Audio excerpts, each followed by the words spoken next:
Konnichiwa, everyone. My name is Jerk, and welcome to the big show. It is Thanksgiving Eve. I've got my fanciest sweatpants laid out for tomorrow, and I had some extra elastic sewn into the waist for maximum expandable allowance. I have stated that this is my favorite time of year, and I recognize for others that isn't the case. Some view the coming winter, if you're in the northern hemisphere, as the last throes of life before a long, cold, dead winter. My life, how much more of it remains? The night is brief.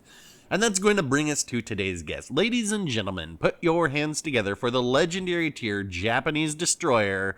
Give it up for Shimakaze. Yes, the Shimakaze, the island wind, the loneliest destroyer, truly one of a kind, and in this game, the bane of battleships. I have long had an interest in Japanese art, culture, and most importantly, food. The Amagi was my first tier 7 ship, and for a long time, the Mayoko was my most played cruiser until the Otago arrived. But truth be told, I am not much of one for Japanese destroyer boats. It is true, they deliver the business with their photon torpedoes, but beyond that, they tend to be one-trick ponies, very much relying upon stealth and little else. Though yes, obviously the gunboat line doesn't fall into this description, but in the cicada's cry, no sign can foretell how soon it must die. It is a lonely life for the Shimakaze, despised by all, nearly hunted to extinction, and all you want to do is get 30 torpedo hits to complete the weekly havoc. From time to time, the clouds must give rest to the moon beholders. No, true believers, I am not precognitive. I am not capable of solving crimes before they happen. The way that I knew to smoke up before I started firing my guns is because my lovely assistant has pushed right up to the island and is using a combination of sonar and radar to keep that ZF-6 spotted. Now, this is only the second time we have had the Shimakaze on the program, and in fact, the game has changed quite a bit since then. So the question becomes, has my commander and modules? Well, let's get them on the big screen and find out. Why, it is no other than Kohata with Aji and Saba. And look at that ZF-6 take a bonk on the nose, and you know what, let's just real briefly, let's talk about damage saturation, because you're going to see me actually hit this ship with 4 penetrations right there for 0 damage. So I just aim up a little bit to hit a non-saturated area. An old silent pond. A frog jumps into the pond. Splash. Silence again.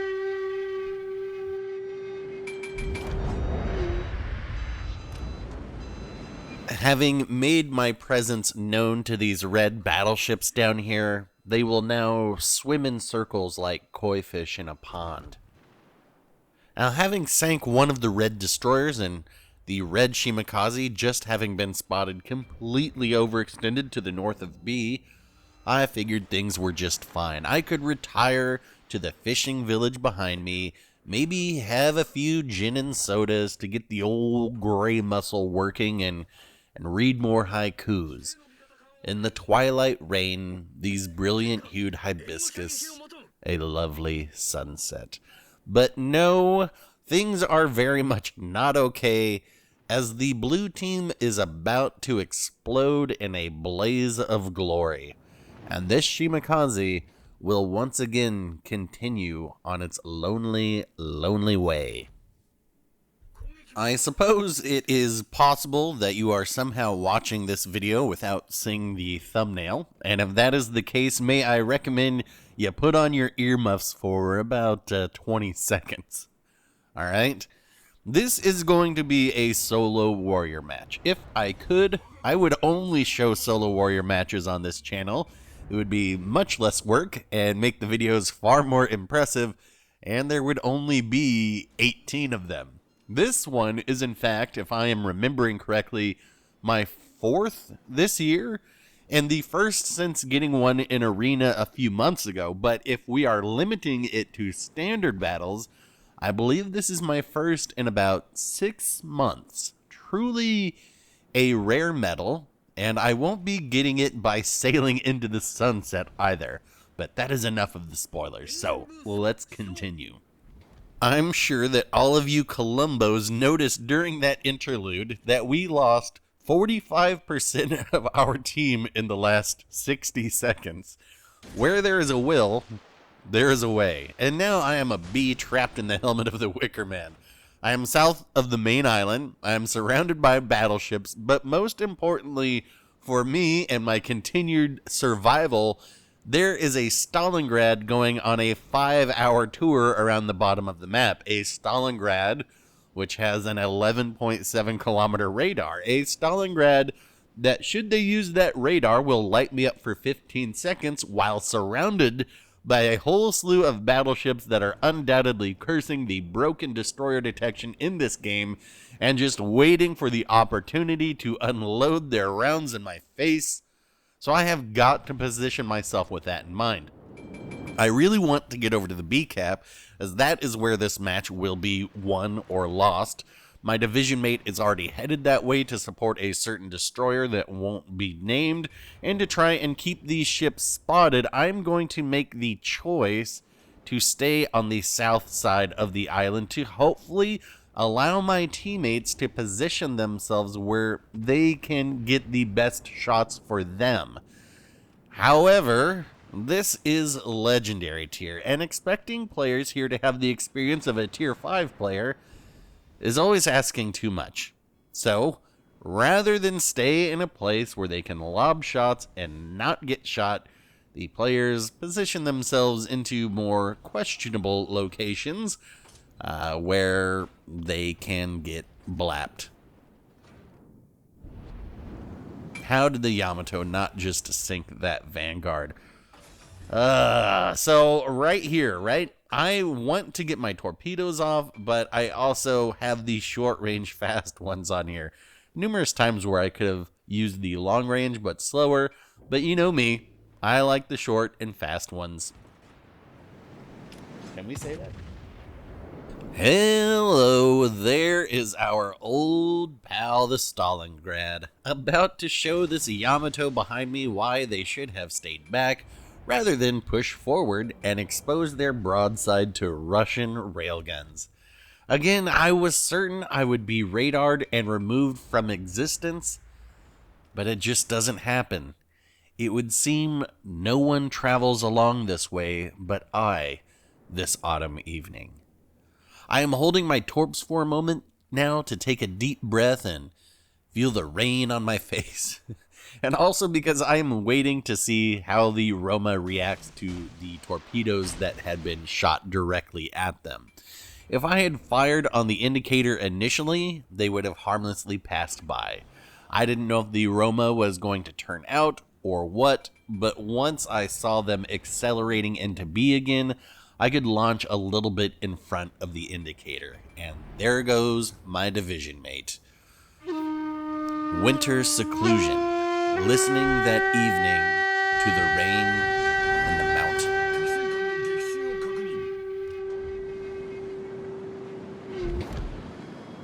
And just like the flowers of summer, my team is all gone. It is but I and another. A ship I dare not name as I flee from radar I cannot see, radar I cannot predict, radar that is there, but when will it appear? Is the Stalingrad waiting for the perfect moment, a moment that they know I am trapped on a cap? Perhaps. But oh crap, there's a Kleber. And, oh sorry, first autumn morning.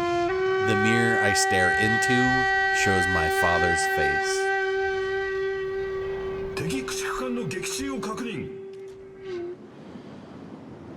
Now I am truly alone, the last of my kind. My friends have all fallen. The red team knows exactly where I am. The Stalingrad, no doubt, will radar me. Though through the mist, I catch sight of a Groza Kurfürst, and in a last-ditch effort, I will fill this entire entrance with spicy lobster rolls and attempt to head south out of here, because if not, then surely it is my demise. But no one ever said the Shimakaze had the best handling. And we're just going to run into the island here. So, can we get a torpedo?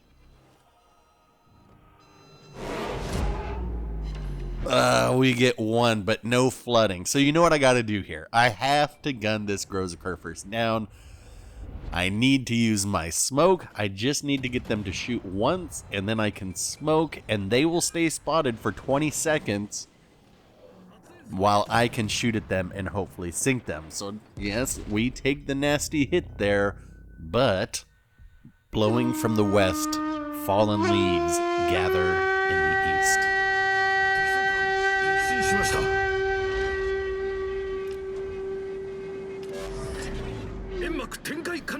It all comes down to math now. We have the point lead, yes, but in the time left, the red team will surpass us, especially when the Stalingrad, with its radar, who is in range to radar me because they're closer than the Vanguard according to my RPF, gets on this cap. So I simply have to sink one of the remaining ships. So do I go after a full health radar cruiser, or do I go after a nearly dead battleship? Pretty easy choice. Let's see what happens.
Sparrow's child. Out of the way, out of the way. The stallion is coming through. And there it is, Kraken 337 in the Shimakaze. And more importantly, Solo Warrior 18. Now, there is not much this Vanguard could have done. You saw that they did turn out, they turned back in, but I was staggering my torpedoes so I would always have one ready. It was really just going to be a matter of time. And I understand why the Stalingrad turned out to the north. They probably were just thinking, alright, everyone stay alive and we will win on points. But in hindsight, I'm sure the Stalingrad wishes that they had come down to help support the Vanguard, or maybe had radared me with any of those numerous times that they could have. But that is going to wrap up this match. Let's see the scoreboard. 2,893 XP for a good game, though I'll go ahead and say very good game for the solo warrior, and a really well fought battle by both teams, so GG to them all. And that's going to wrap it up for this one. If you think Legendary Tier needs the Shimakaze, then give this video a like. If you think we're going to get deep water torps and are looking forward to explaining those to noobs, hit dislike. Questions, comments, haikus of your own, leave them down below. And don't we have more patch notes soon? So if you want to hear my thoughts on those, probably, you can hit subscribe. Thanks for watching, folks. I will get back out there for another one soon, and we will talk then.